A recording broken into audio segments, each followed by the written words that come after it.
Bueno, Alejandro, decirte que gracias por este libro, la verdad. Así empieza. Sí, sí, vamos, gracias porque, si te soy sincero, es un libro que me ha llenado de sentimiento y me ha dejado una cuenta pendiente conmigo mismo para recapacitar sobre mis sueños, sobre el momento por el que paso y bueno, y creo que tengo muchas conversaciones pendientes con mi madre, ¿no? ¿En serio? En serio, eso es lo que has conseguido. Pues esto lo que ha conseguido es despertarme de golpe. Así que, bueno, te podría decir muchas más cosas, pero al final el que me vas a hacer la entrevista eres tú a mí en vez de yo a ti, así que lo dejamos y comienzo yo. Dale. Mira, Alejandro, una de tus personajes en un momento del libro dice, y aunque no seamos familia, sí somos una familia. Los que estuvieron, los que son, los que vienen, los que se quedan, todos existen, todos habitan este país pequeño y viejo que soy yo, en el que caben quienes buscamos un nombre para salvar sus propios sueños, ¿no? Volvemos a hablar de familia. ¿Cómo es embarcarse en una nueva? Pues en este caso difícil. En este caso ha sido difícil porque, en primer lugar, por mis circunstancias personales, porque escribí esta novela justo coincidiendo con la agonía, por llamarlo de alguna manera, que no sé cómo llamarlo, de mi madre y porque yo siempre he trabajado la familia como un núcleo de sangre. Siempre mis personajes han sido, entre ellos la relación era de sangre y en este caso no. En este caso hay algunos vínculos de sangre, pero el grueso de la novela son personas que no tienen que en un principio tú no te imaginas que esta gente vaya en algún momento a coincidir en la vida y a formar una familia, ¿no? Entonces eso requiere un trabajo que yo no estoy acostumbrado a hacer a nivel creativo. Entonces, crear, presentarte a ti unos personajes sin poder jugar mira, aquí estos son hermanos y a partir de aquí jugamos, sino que tengo que contarte desde el principio quién es cada uno, por qué está aquí en este momento cada uno, por qué coinciden o quiero que coincidan, qué va a pasar, qué pasa a la derecha, qué pasa a la izquierda. Es un marco mucho más grande y yo no estoy acostumbrado a hacer esos marcos tan grandes. Entonces esa exposición me daba mucho miedo, porque no sabía si soy capaz de hacerla o no soy capaz de hacerla. Para mí ampliar tanto el objetivo era muy complicado, no estoy acostumbrado. ¿Y qué pensabas a la hora de escribir este libro, no? Porque digo yo que tiene que haber algún detonante que digas, voy a escribir sobre esto. ¿Qué es lo que...? No lo sé. Eso es justamente lo que me estoy preguntando en estos momentos después de haberlo publicado, ¿no? O sea, esas son todas las preguntas que voy haciéndome ahora que ya está hecho porque eso es precisamente por lo que escribes un libro. Yo en mi caso, para saber todo, para saber eso, por ejemplo, ¿no? Yo lo que sí sé es que cuando yo decidí escribirlo y yo decidí escribir una nueva novela, aparecieron una serie de ingredientes que yo había ido acumulando en los últimos tiempos. Pues Susi, por ejemplo, una elefanta, una niña, esta niña que me rondaba constantemente, la aldea abandonada que se parece un poco bastante al pueblo donde yo vivo, por ejemplo. Entonces estaba toda esa serie de ingredientes ahí como en la tabla, estaba el fuego y yo tenía que hacer algo con eso, pero nunca imaginé que iba a ser esto. Yo no estaba en mis números. Entonces, si alguien te preguntara de qué va tu novela, ¿qué le dirías? Porque yo, si me lo preguntan a mí, ahora mismo diría que es una maravillosa caja de regalos donde cabe todo lo que quieras ver o creer de lo que está compuesta la vida, ¿no? Bueno, pues eso. Es que es muy difícil, esta novela es complicada, porque hay muchas cosas. Es como un caleidoscopio que va girando, mientras vas avanzando es un caleidoscopio que va, de repente descubres un nuevo diseño, un nuevo dibujo, hay la historia de dónde empiezan los sueños, dónde terminan los sueños, cómo eres capaz de reconocer cuál es el tuyo, en qué momento. Hay lo temporal, la generosidad, la bondad, el saber escuchar, el aprender a escuchar, el aprender a perdonar. Hay muchos factores, son factores lo que va iluminando esto y lo que va creando esto. No lo sé, yo creo que es un poco un trayecto. Esta novela es un trayecto hacia una nueva etapa de uno mismo. Buen titular. Me parece. Una palabra que aparece casi con mayúsculas es sueños. Sí.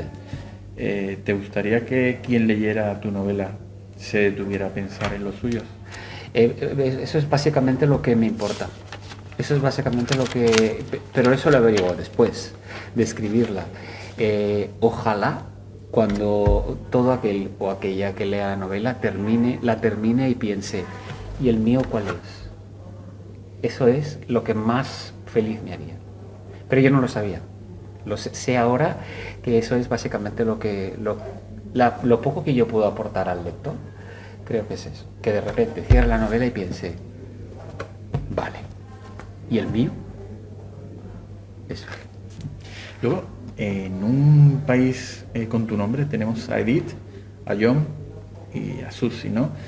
Entre otros personajes. Conocemos a los dos primeros en los primeros capítulos y yo te pregunto, ¿por qué se le coge tanto cariño y tan rápido a tus personajes? ¿Cuál es el secreto? Porque a mí, las primeras páginas ya era fan de John y ya era fan de Edith. Porque yo lo soy. Mucho. Yo los quiero mucho. Y yo, eso, si algo tengo, es que sé comunicar el amor que tengo a mis personajes, a quien se une a mi viaje. Eso enseguida lo comunico, porque es muy verdad. Yo lo siento así también, yo los adoro. Entonces no lo puedo disimular. Bueno, pues hablamos de Edith y de John, pero me da la sensación de que Susie, o sea, hemos hablado de Edith y de John, pero me da a mí la sensación de que Susie es la protagonista de la novela. ¿Podría ser? Esa es otra de las preguntas que me hago yo, porque a medida que voy hablando de la novela, Susie va adquiriendo como más importancia y más presencia. Volumen no, porque ya lo tiene.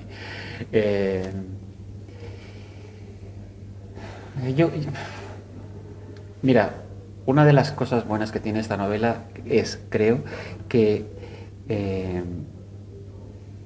se queda tanto en el cuerpo de uno, creo, que a medida que va pasando el tiempo hay personajes que van perdiendo presencia y hay otros que la irán ganando. Y esto va a ser muy móvil porque están muy vivos. Y yo creo que en el caso de Susie, bueno, me gusta que sea así, porque esa es mi defensa, esas son mis ganas, de que ella cada vez tenga más presencia hasta salir de la novela e invocar que pase algo con la Susie real. Eso es lo que yo quiero, que es Susie real, la Susie que está en el Zoo de Barcelona, salga del Zoo de Barcelona. Porque es que yo sí me he dado cuenta que aun cuando no está, en el fondo el lector la tiene presente. Es que eso tiene que ocurrir, eso tiene que ser así, porque yo quiero que esté constantemente presente en el lector.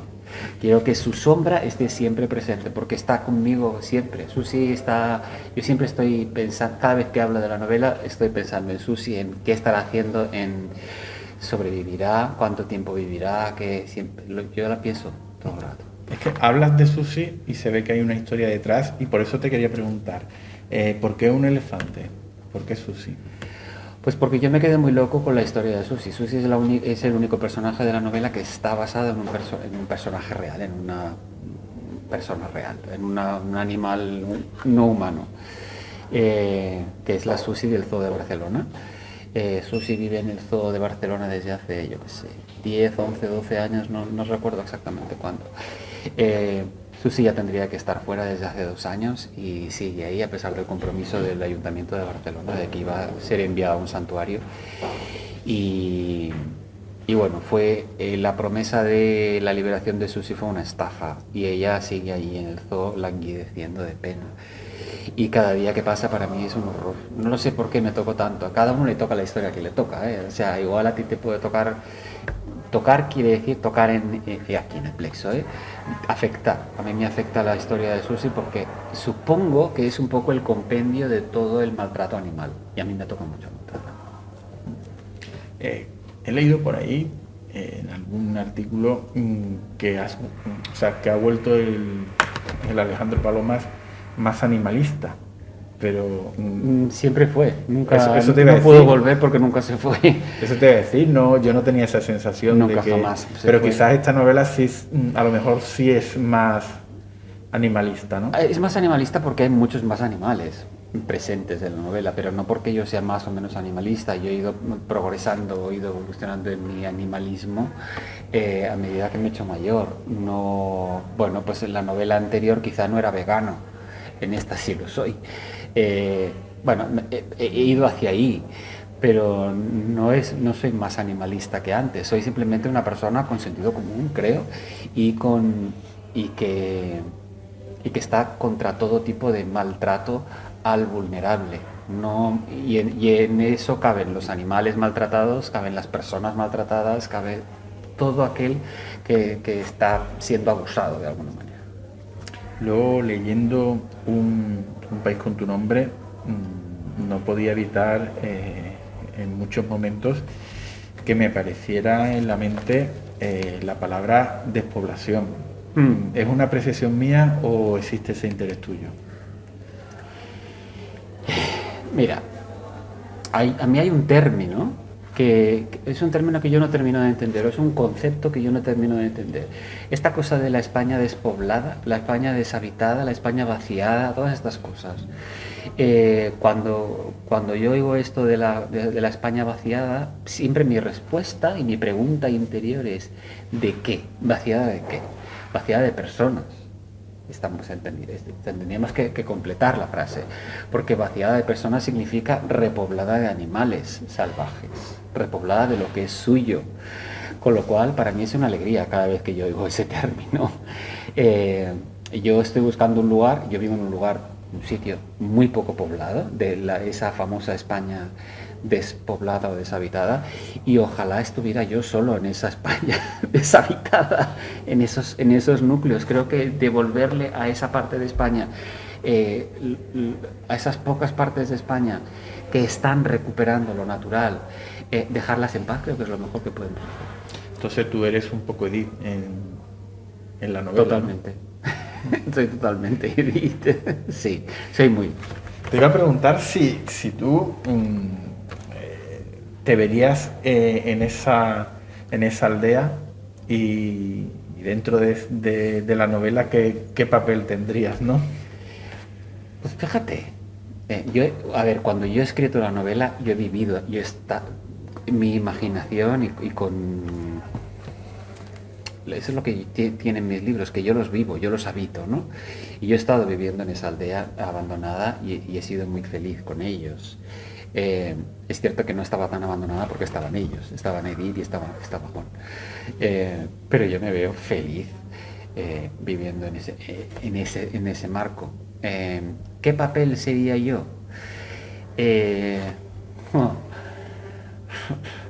Pues yo sería... Pues no lo sé, probablemente sería el tercer vecino, que está entre ellos dos, ¿sabes? Que está como en el camino entre uno y otro, pues ocupando, pues mira, si ya la rectoría está ocupada y la escuela está ocupada, pues yo estaría en lo que es la antigua, pues, ¿qué puede ser? La antigua, no lo sé. La antigua, es que ¿qué podría haber ahí? Estoy pensando en mi pueblo, ¿eh? Yo vivo en una aldea igual que esa. Entonces estoy viendo qué edificios abandonados hay, que hay muchos. qué casitas abandonadas hay, la rectoría sigue abandonada, hay como una especie de estafeta que antes era como la tienda donde había todo, que además era donde la gente llevaba las cartas. Yo viviría ahí. Sería un poco el puente entre Édith y Gijón. También no tiene estación, ¿no? Que no tiene nada. El núcleo de población más cercano, donde hay una tienda, está a 8 kilómetros. Yo no tengo buzón de correo. Dices en tu libro, de boca de uno de tus personajes, el humor siempre suma, siempre hace bien. Un país en tu nombre sin humor no sería lo mismo, ¿verdad? A ver, yo tenía un problema con eso. Tenía un problema porque en mis libros suele haber, en los últimos suele haber mucho sentido, suele haber mucha comicidad. Y aquí la comicidad está pero está bastante amortiguada. Si la comparas con lo que yo suelo trabajar, ¿no? Con el material que yo suelo trabajar. Y tenía miedo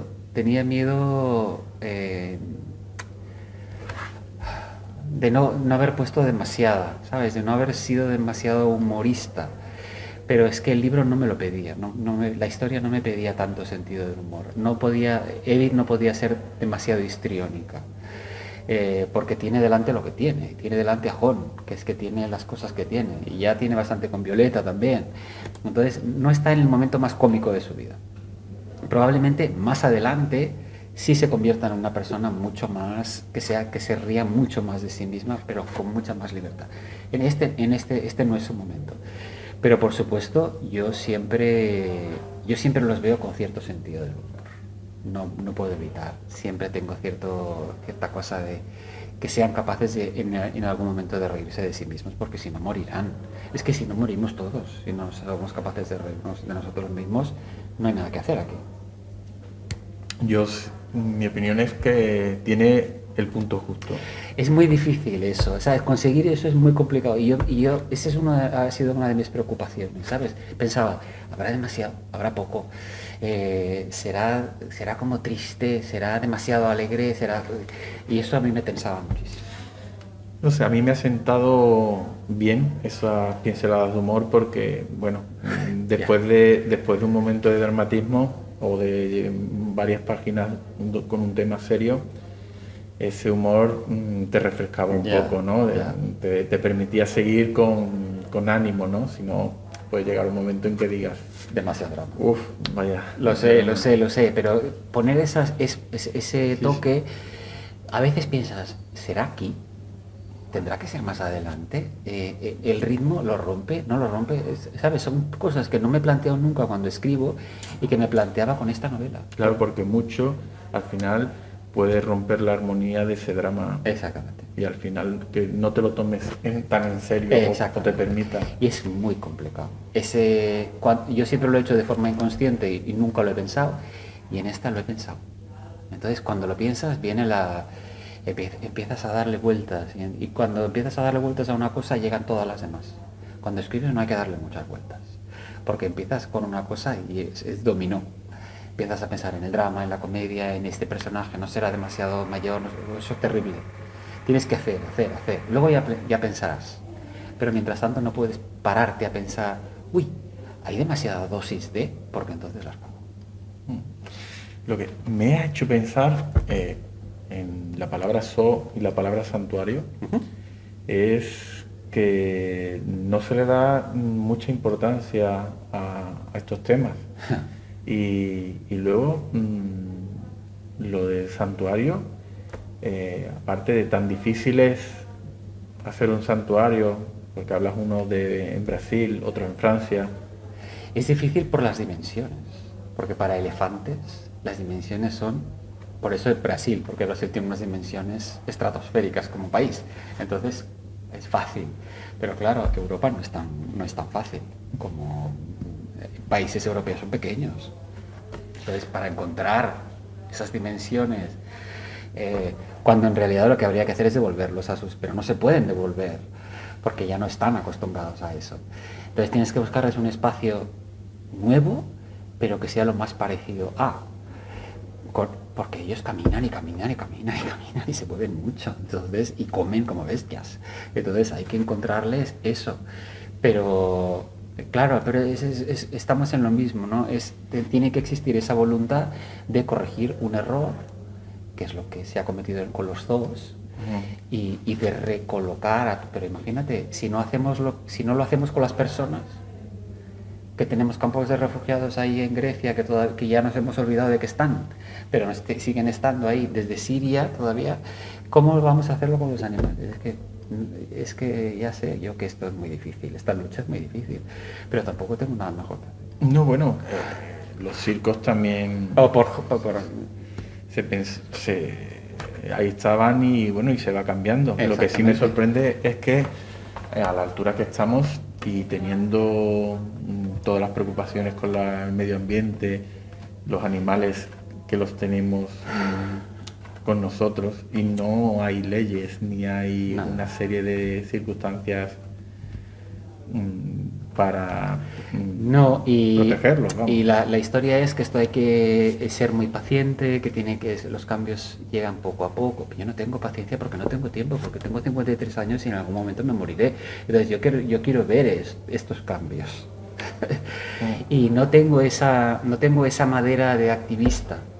No tengo una madera de activista de pum, la gota malaya, de bueno, ahora vamos a cambiar esta pequeña ley. No, yo veo algo y quiero, no me vengas con tonterías, cámbialo porque está mal. Ya está. Esto lo hago yo en mi vida, si está mal lo cambio, punto. No hay más. Y ahora tú me dirás, bueno, pero ¿cómo matizas si está malo? A ver, el maltrato es maltrato. El mal está incluida en la expresión, no hay más. Entonces, arréglamelo, señor. No, los animales no votan, quizás. Ya, es que si votaran seguramente no tendríamos los políticos que tenemos. Oye, Alejandro, y si tuvieras que darle a tu libro una frase como una moraleja o ¿cuál pondrías o cuál dirías? Bueno, una que no sea manida es difícil, porque hay muchas dentro, pero algo que me interesa a mí y que me ha descubierto un poco el libro o que me ha redescubierto, es que los sueños no tienen edad. Precisamente lo mágico de los sueños es que no tienen edad. Y eso es literal. Es decir, soñamos hasta el último día de nuestras vidas, con lo cual hay que aprovecharlo. Me gusta mucho cómo lo resumes, porque me acabo de acordar algo que dice en tu libro, que dice, si no cumples tus sueños, al final luego ellos van a venir a perseguirte. Exactamente, es que es como una deuda que tienes contigo mismo desde que tú llegas aquí, aunque deuda es una palabra complicada, pero sí es como un deber, ¿no? Como un deber casi cósmico. Cumple con los sueños porque vienes de ahí, entonces ve ahí. Es una frase, es una cita que se lee rápido, pero que si te paras a pensarla, da miedo. Ya, muchísimo. Da miedo. Muchísimo. Y te digo que yo entiendo lo que dices porque cuando yo lo hice y lo verbalicé, me paré. Pensé, a ver un momento, que tengo que volver sobre esto. Y la apunté yo tengo una pizarra en el salón y la apunté en la pizarra. Pensé, a ver, esto tengo que meditarlo, porque esto es lento, esto es de comer lento, ¿sabes? Y ahí la tengo, cada vez que llego a casa está ahí, puesta. Sí.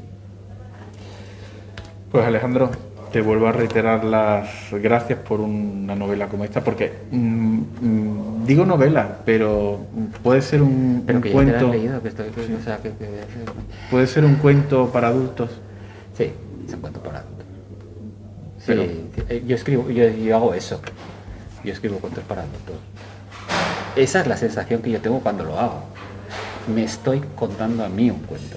Y yo entiendo que me lo estoy contando al Alejandro adulto para recuperar al niño, para que el niño escuche, ¿sabes? Porque si no el niño se me duerme. Entonces yo necesito, para vivir necesito que el niño Alejandro esté despierto, si no el Alejandro adulto tiene una mirada, se le enturbia mucho la mirada. ¿Sabes la ilusión que me hace este libro?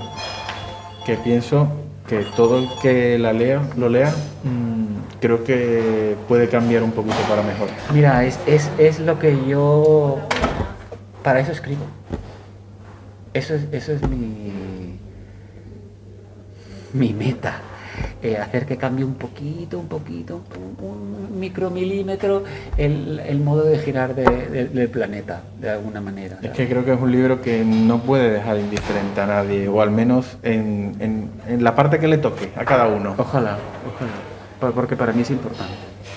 No es importante, no es tan importante las ventas y todo eso, no. Para mí lo importante es la incidencia en esta novela. Exactamente es la incidencia. Ya te digo, antes te hablaba de mi opinión personal, pero ahora te hablo de que también lo he pensado, de decir, oye, qué bueno sería que... Qué bueno sería. Que esto, cada persona que lo lea, Ya lo sé. En la parte que le toque, cambie el chip. Lo sé, y eso me preocupa. O sea, no es que me preocupe, pero me ocupa y pienso, ojalá pase esas cosas que pasan a veces con ciertos libros, que no sabes por qué, pero que salen y aparecen en un momento determinado y que hay toda una serie de coordenadas que hacen que se expanda y que incida de alguna manera. Ojalá pase. Yo ya no puedo hacer más. Pues lo dicho, Alejandro, muchas Muchas gracias. gracias a ti, qué gusto. Y muy bueno. Qué gusto.